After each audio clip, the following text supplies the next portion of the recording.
রাত ৩টা বাবা কল দিয়ে বলল, তোমার মাকে এই মাত্র খুন করে এসেছি, আমিও আত্মহত্যা করব, যদি পারিস তাহলে আমাকে ক্ষমা করে দিস। সকালে এসে আমাদের লাশ দুটো দাফন করার ব্যবস্থা করিস। এই পৃথিবীতে তুই একা হয়ে গেলি, চিন্তা করিস না, দূরের ওই আসমান থেকে তোকে আশীর্বাদ সর্বদাই করব।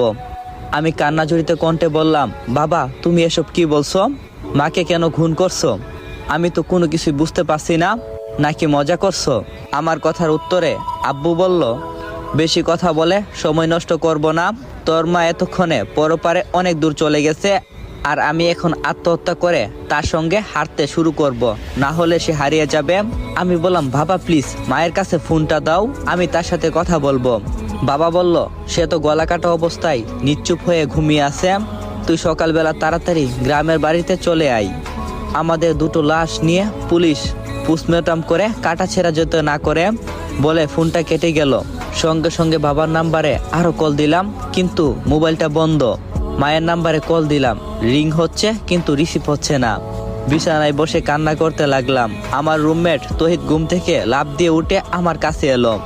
আমি তাকে সবকিছু খুলে বললাম, আর সে বলল বাড়ির পাশে কারো কাছে ফোন দিয়ে খবর নিতে। সঙ্গে সঙ্গে চাচাতো ভাই মনিরুলের কাছে কল দিলাম। প্রায় 5 বার কল করার পর চাচাতো ভাই ঘুম ঘুম জড়িত কণ্ঠে বলল, কিরে লিমন, এত রাত কেউ কি কল করে, নাকি জরুরি কিছু? আমি কান্না করতে করতে বললাম, মনির ভাই আমাদের বাড়িতে গিয়ে একটু দেখে আসো বাবা মা কেমন আছে। মনির ভাই বলল, কেন, চাচা আর চাচির কি হয়েছে? আমি বললাম, বাবা নাকি মাকে খুন করছে, আর সেও নাকি আত্মহত্যা করবে। আমাকে ফোন দিয়ে এসব বলে কল কেটে দিছে। আমি তো শহরে আছি, তাই তুমি একটু যাবে? মনির ভাই বলল, কি বলিস, আমি এক্ষুনি যাচ্ছি। হাই আল্লাহ, চাচা কেন চাচিকে খুন করবে? আমি বললাম, তুমি একটু তাড়াতাড়ি যাও, আর গিয়ে আমাকে একটু কল দিয়ে জানিও। আমি বরং ততক্ষণ সবকিছু গুছিয়ে রওনা দিচ্ছি, প্লিজ তাড়াতাড়ি যাও। মনির ভাই বলল, আচ্ছা ঠিক আছে। আমি খাট থেকে নেমে তাড়াতাড়ি প্যান্ট শার্ট পরা শুরু করছি। তৌহিদ ভাই কি করবে বুঝে উঠতে পারছে না, আমাকে বলল, আমিও তোর সঙ্গে যাব। আমি বললাম, তুই কেন যাবি? তৌহিদ ভাই বলল, সত্যি সত্যি যদি চাচা চাচির বিপদ হয়ে যায় তবে তো। আমি বললাম, প্লিজ এসব বলিস না, পৃথিবীতে আমার বাবা মা ছাড়া কেউ নাই। তখন তৌহিদ ভাই বলল, আচ্ছা মাথা ঠান্ডা কর আর চল তাড়াতাড়ি। রুম থেকে বের হয়ে রাস্তায় হাঁটছি, কোনো ধরনের গাড়ি দেখতে পাচ্ছি না। মেন রাস্তার দিকে একটু গিয়ে কিছু একটা পাওয়া যেতে পারে, তাই সেদিকে হাঁটা শুরু করছি।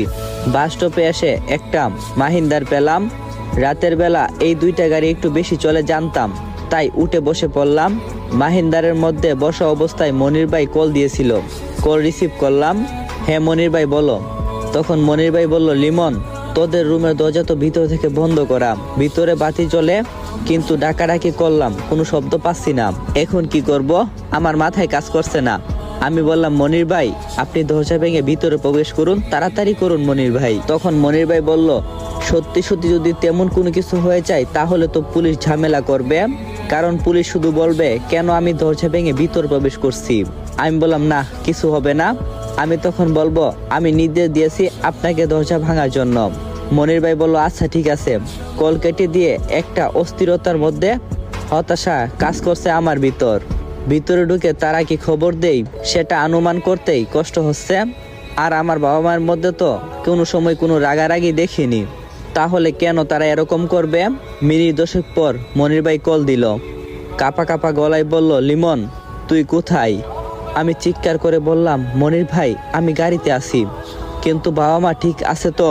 মনির ভাই বলল,